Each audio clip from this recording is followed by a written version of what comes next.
Assalamualaikum warahmatullahi wabarakatuh.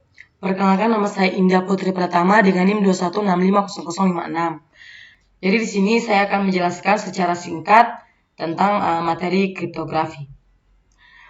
Kriptografi adalah ilmu yang mempelajari teknik-teknik untuk mengamankan informasi dengan menggunakan teknik enkripsi dan deskripsi.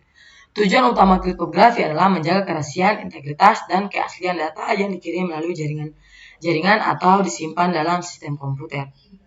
Enskripsi adalah proses mengubah teks biasa atau plain text menjadi bentuk yang tidak dapat dimengerti.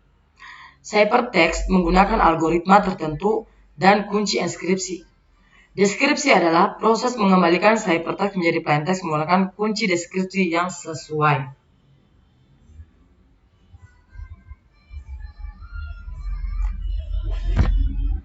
Oke, jadi ini dia ciphertext, pesan yang telah disajikan sehingga tidak bermakna lagi. Tujuannya agar pesan tidak dapat dibaca oleh pihak yang tidak berhak. Ciphertext harus dapat dikembalikan menjadi plain text semula. Jadi sebagai contohnya di sini ada plain text dengan teksnya yaitu culik anak itu jam 11 siang. Dan diubah menjadi ciphertext yang dimana tulisannya sudah tidak jelas lagi. Itu tujuannya agar pesan tidak dibaca oleh orang yang tidak berhak. Jadi yang dimana setelah kita mengubah ke ciphertext, jadi di situ menggunakan kata kunci lagi agar kepada penerima yang berhak bisa melihat apa yang dikirimkan dari ciphertext tersebut.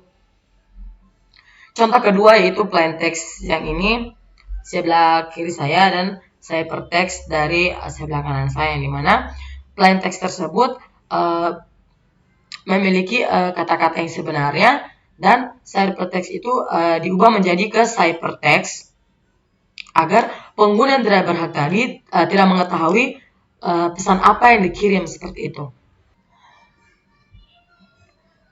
Oke, jadi selain itu ada beberapa konsep dan teknik penting dalam kriptografi. Yang pertama ada kunci enskripsi, di mana kunci enskripsi adalah nilai rahasia yang digunakan dalam proses enskripsi.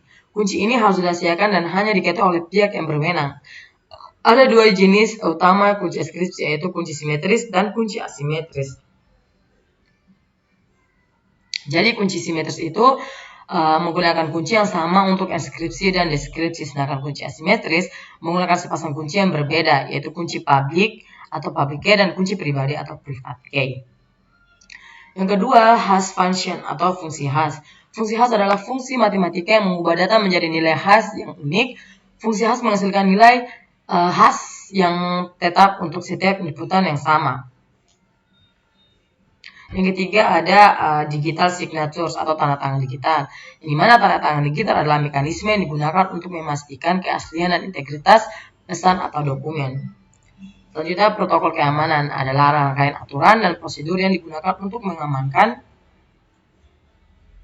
Protokol keamanan adalah rangkaian aturan dan prosedur yang digunakan untuk mengamankan komunikasi antara entitas dan partisipasi. Protokol ini sering dilibatkan teknik kriptografi untuk melindungi kerahasiaan dan integritas data. Contoh protokol keamanan yang dipopuler adalah SSL atau TLS untuk lapisan transportasi, keamanan di web, dan protokol IPsec untuk jaringan pribadi virtual atau VPN, teman-teman. Jadi kriptografi memiliki peran penting dalam menjaga keamanan privasi dan memastikan privasi dalam dunia digital. Dalam mengembangkan sistem keamanan, penting untuk memiliki algoritma kriptografi yang kuat, mengelola dengan aman kunci enskripsi, dan memperhatikan implementasi protokol keamanan yang tepat untuk memenuhi kebutuhan keamanan yang diperlukan. Jadi mungkin itu saja penjelasan secara singkat saya soal materi kriptografi. Kurang dan lebihnya saya mohon maaf. Wassalamualaikum warahmatullahi wabarakatuh.